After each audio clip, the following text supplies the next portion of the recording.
आज आज एकदम निवांत मध्ये ज्ञानभाऊ त्याच्या कामात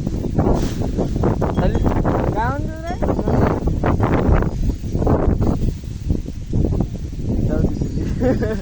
जेवरीत कापसा गोळवायचा नाही आपल्या ज्यानं काय होती टाकलं नाही याच्यात घुसल्यावर काय ढेग हे साईडून निघून गेलं काय देवर गेली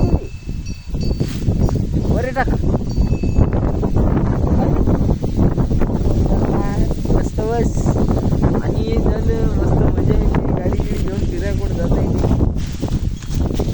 मस्त हिरवळ हिरवळ झाली काही फरक पडणार आहे गोट्यात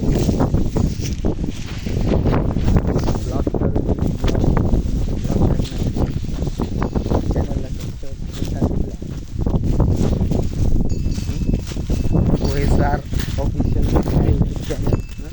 3च फॉलोवर झालेले आहेत आपले सबस्क्राईब जरा वाढवण्याचा प्रयत्न करा मित्रांनो कंपनी डेव्हलप झाली आपली